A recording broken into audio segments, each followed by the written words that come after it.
And this is Ken Kreitzer for Talking Business by Ken Kreitzer and the Marketing Club of New York, a 98-year-old trade group in New York City. And we have our Silver Apples Award dinner coming up, an award ceremony on November 7th, 40th edition. We have a chance to talk with one of the honorees, and that is Paul A. McDonough of American Express, where he is a manager of global events and account management. Paul, great to see you. How are you doing this morning? Good morning, Ken. How are you? Pleasure to be here to have a conversation with you today. Well, good to see you. You are so well known and well respected within the marketing trade in New York. Everyone was delighted that you were nominated for this award and going to receive it on November 7th with a very distinguished list of honorees at the Hard Rock Cafe right in Times Square. Yes, sir. Exciting Looking area. forward to that. And tell us, what was it like to just learn that you were going to be an honoree at the event? I was surprised. I went into the humbled, and just grateful for the recognition.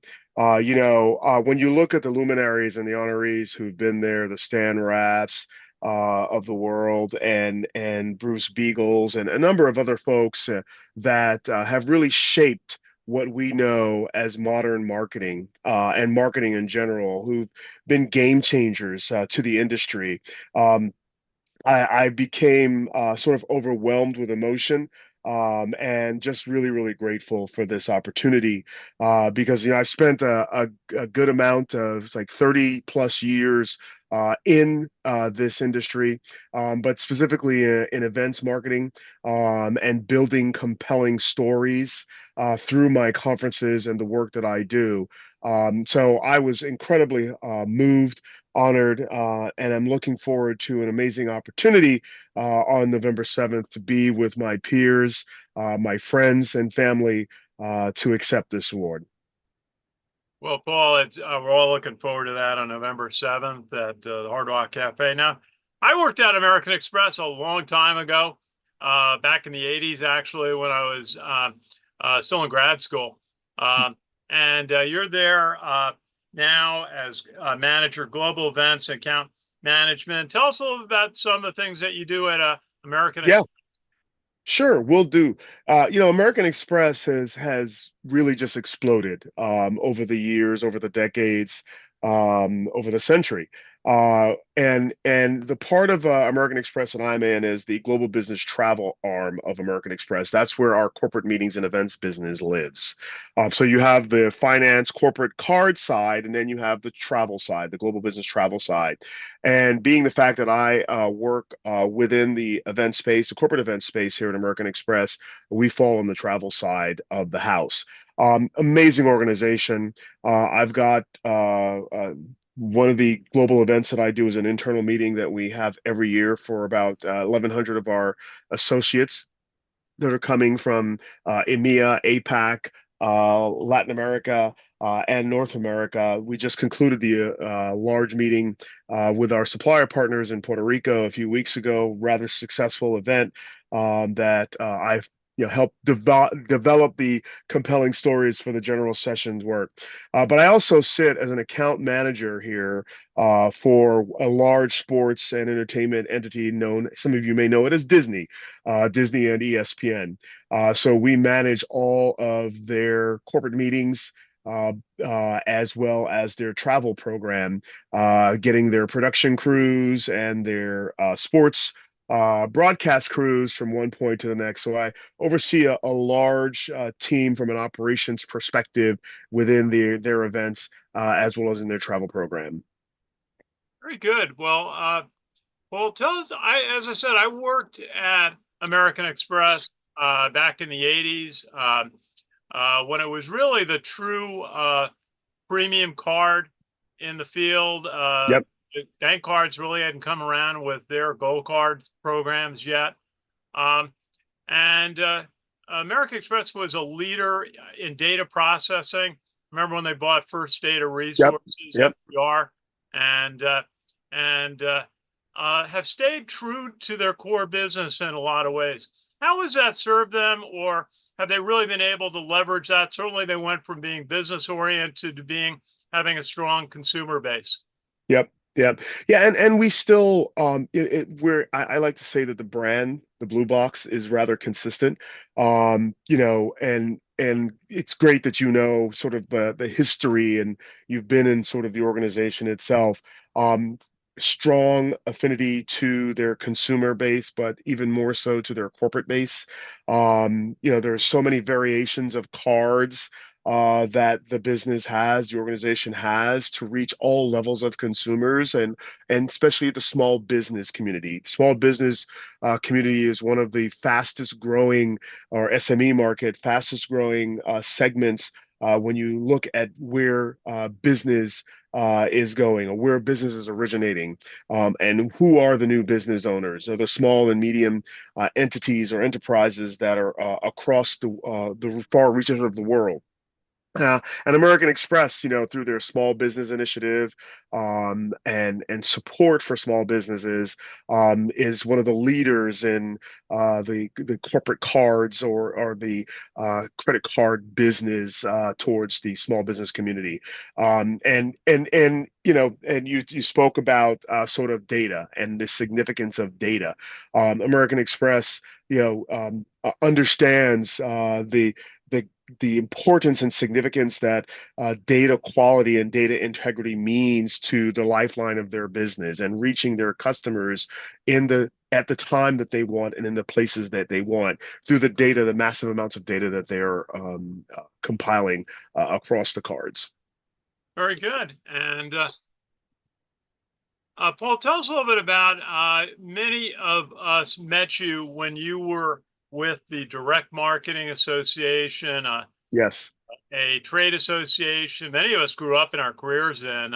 yes, Remember when it was the Direct Mail Marketing Association, and they changed the name to Direct Marketing. yes. Lasted 100 years, and then it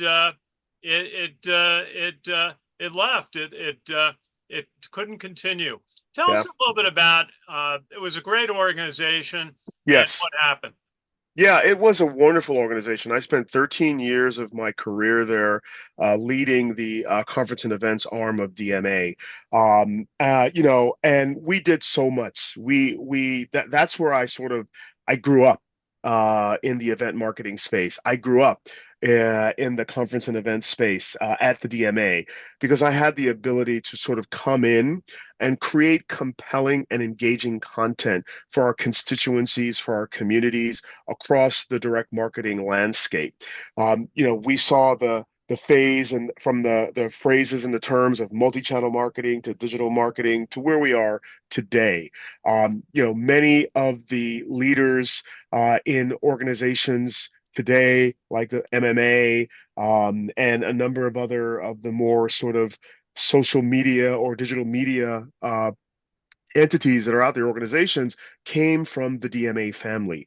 The folks that helped me learn more about the industry came from my years at the DMA family. The leaders, the innovators, the trailblazers, the Stan Rapps of the world. Those are the individuals who help craft my story, who helped craft my career, and who helped me get to where I am today. At the end of the day, we also, being one of the largest marketing organizations out there, were too slow to change. And I think that's where we missed the mark. There are many opportunities that we had to sort of change the paradigm, to change the narrative, to become more modern in the way that we told the story of where marketing was going. And that ultimately led to where we are today, where the data and now, or at least at the end, the Data and Digital Marketing Association became part of the ANA. Well, we all miss it. They used to have those great conventions in Chicago or Las Yeah, Vegas or LA or yeah, Boston yeah, with yeah. And 20,000. we had some of the amazing thought leaders that hit the stage, from Richard Branson to Kobe Bryant to Magic Johnson, great storytellers, marketers themselves, but I like to call them storytellers, content creators. We were one of the first ones, not the creators on TikTok, but we were one of the first ones to use the term content creation in what we were doing in creating these compelling stories through our meetings and events and our conferences at the DMA. And Paul, you've that's been kind of the theme of your career is finding innovative ways to tell stories, to Yes, very much get so. the message out, describe concepts, certainly the changes that are going on. How did you develop, kind of that theme of storytelling? Yeah, I would say I've always been someone who um, likes to tell stories. From back in my high school days, in my English classes, when I had to write essays after essays after essays, I always, I read a lot of different types of books, history, business, fiction, nonfiction, and there's some great stories that you get, especially from historical books, historical perspectives. And meeting people. I travel a lot. I travel the world a lot, more so now than when I was in my younger years, but my travels enable me to meet interesting and inspirational individuals from all walks of life, from the business world to education to the arts. And out of those interactions and engagements with folks comes the stories that I share on the stage, that I infuse into the content that I'm building in a general session, in a trade show, in a board meeting. The look, the feel of what I see in the world is what I like to bring back to my everyday professional life in building the stories that are told. And I think that's one of that's always been sort of part of my DNA, and what I look to sort of infuse in the content, but also the people that work for me, the people that work on my teams that help me build the stories that create the compelling content and the moments that matter. Very good. And Paul, tell us a little bit about coming out of the University of Miami, Yeah, Hurricane. yeah, that's You're a a big story in of college itself. football fan. And Yeah, some of your early experiences, Students for America, you were executive yeah, director, Institute for sure. International Research, Next 365, KNext 365. Yeah, yeah. So, Ken, when I was in college, I was a business major, finance and poli sci minor. Never in a million years would I have thought, I should say, that I would be producing conferences and meetings and events or trade shows. Never thought of it. But here's how I got into that. And, while I was at the University of Miami, great 4.5 years of education, of camaraderie. You can't beat going to Miami, being a guy from New York in the cold weather. You've got that warm Florida sun year round, right? And the whole hoopla behind the athletics programs down there, the swagger of the U, as they call it. I loved every minute of it. But when I left the University of Miami, I was also at the University of Miami. I was also very, very involved deeply with politics. And I saw myself either going into one of two avenues, either the business world, finance, or into the political world. I left the University of Miami. I moved to North Carolina, and I was involved with a couple of political campaigns where I headed up an organization called Students for America, which was a grassroots organization on college campuses, about 25 college campuses across America. And I was the executive director in Raleigh, North Carolina for that organization. Did that for 2 years, and then I yearned for more as I wanted to come back to New York eventually. And I did that. I had a friend that worked at the Institute for International Research, which also turned over the years into Connect 365. He was a conference producer within the finance space, and he says, Paul, listen, I think that you would love this for several reasons. One, you've got the background and the knowledge of the finance world, but also number two, you love to travel. And this company allows you the opportunities because these conferences are happening all over America, all over the world. and you as the producer building these shows go to these events. You're going to meet some amazing individuals. You're going to build your network, your Rolodex. At the time, we still had Rolodexes. I still do. And not LinkedIn, and not LinkedIn. But you're going to build your base and you're going to build your network. And how could I pass that up? Coming back to New York, I got involved with it. I was there for 9 years. And then got the itch to do my own thing in the meetings and events space. I started a company called P&T Enterprise with an old college buddy of mine, and we had a few clients where we produced their corporate meetings, board meetings, sales conferences, and still I wanted more. Still I wanted more. Running a business at a very young age with just two individuals doing all of the marketing, the content curation, the logistics operations is very, very tough. So I did that for about 2.5 years and then decided I'm going to jump back into space. And I got connected with the Direct Marketing Association, and realized then and there that that's my home. That industry is where I belong, and where it's a great fit for a storyteller like myself. And I did that for 13 years, man. And at the end of the DMA days, I moved on, and year after that, got connected with American Express, who were looking to bring in someone from the outside of their organization that could develop these compelling stories, but also could lead, could bring in a new, fresh way of looking at developing these meetings and events and building a base. And I've been here for 6 years now, and love every minute of it. It's different from the association world and from the other organizations where I was running meeting and events organization, because it's more corporate based, where they are our clients. These Fortune 100, Fortune 500 companies are our clients, more so than members. But I love every minute of it. And I've got a great team of professionals that work underneath me in my organization. Hey, that's great. Well, Paul, tell us a little bit about your family. Yeah, so I'm a single man here in New York. I don't have any kids, but I do have a bevy of godchildren. Six to be exact, in New York and in South Florida area. My family life, my parents are still here, thankfully.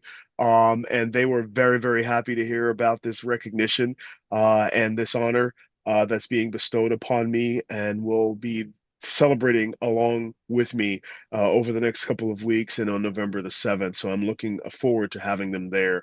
But I'm from New York. I'm a New Yorker. My family is of West Indian heritage, Jamaica to be exact. But I am a New Yorker. Always have been, without the accent, of course. That's great. But I love life. I'm a very adventurous individual. Um, I'm a family oriented guy, despite not having any kids of my own. I believe that much of who I am and what I've done over the course of my career is based on the values that have been instilled within me. To be humble, to be grateful, to lean in, to give back, to make a difference, and to be proud of that. No one's perfect. I'm not perfect. I've had trips along the way of my journey, but I learn from those trips, right? It's what makes and what has made me a leader in this space, made me a leader in my organization, is how I respond and react to those moments, those valleys, I should say. And that's what's been instilled within me. And tell us, if you would, about some of the mentors that you've had, people have helped you along the way of your journey. Yeah. Yeah. One of the, and I'm going to go back a little bit.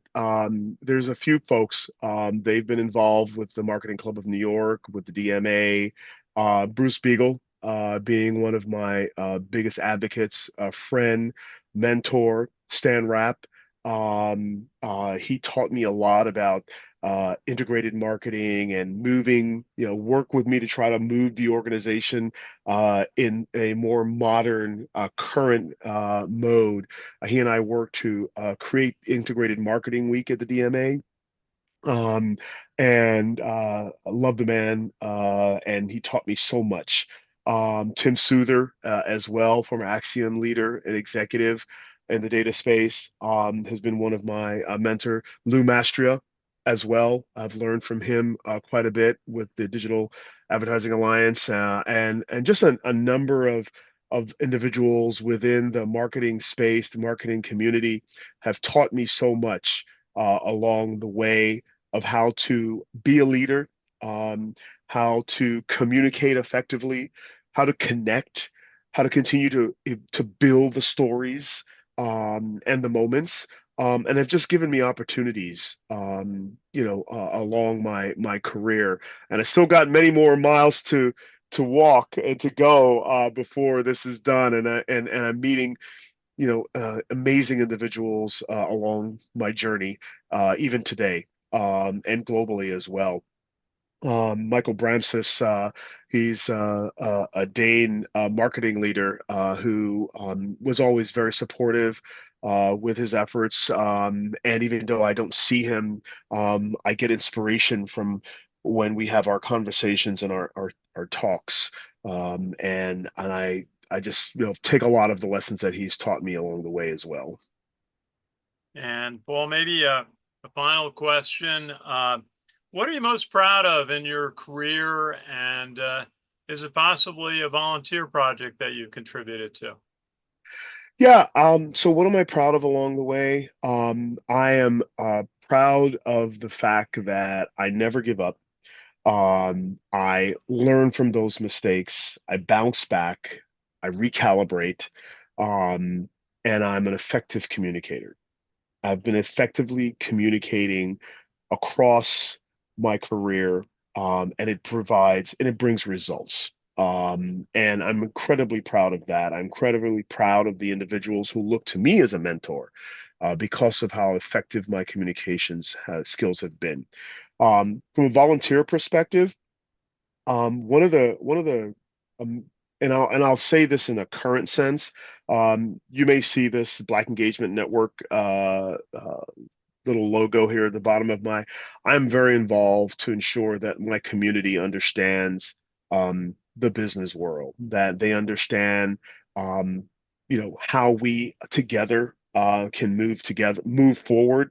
I'm a volunteer leader, a global leader for the Black Engagement Network here at American Express, and I'm very involved with my community. To educate, to advocate, and to enlighten them, especially the younger folks, because I believe that in order for our community to move forward, they need to learn very early in life financial responsibility, being good, what it means to be a good citizen, to give back to your community, to help help lift someone forward. So I try to get involved with a lot of those causes. Because it's very important to me. A legacy needs to be left for my community in order for it to continue to strive and thrive. Well, Paul A. McDonough, great to chat with you. You're going to be an honoree of the Marketing Club of New York, November 7th at the Silver Apples Award Dinner, our 40th annual. And looking forward to that. Any final thought for us today? Ken, I want to say to you personally, over the years that I've known you, my friend, you've given me the opportunity to speak up, to speak out, to continue connecting with the world. And I appreciate you. And I appreciate you for what you're doing for the Marketing Club of New York and for this big evening. I want to thank the people who at the organization at the Marketing Club of New York who nominated me, who believed in me, who believed that I made a difference, and I can continue to make a difference. And I want to be so grateful and thankful to those leaders and members who have provided me with this opportunity. Well, Paul, we're all looking forward to seeing you November 7th at the Hard Rock Cafe. Uh, People would like to join you can sign up at the Marketing Club of New York website. I know you got a lot of friends who'll join you, Yep. and family, and looking forward to that. And I know you're a very proud University of Miami Hurricane. Go Canes. Watching the college football season very closely, so we'll look forward chatting more on that. But thanks for Thank joining you. us today. And Excellent. This is Ken Kreitzer for Talking Business and the Marketing Club of New York, a 98-year-old trade group, proud of serving the marketing community now as Marketing Club of New York. We'll see you on November 7th at the Hard Rock Cafe. Thanks for joining us.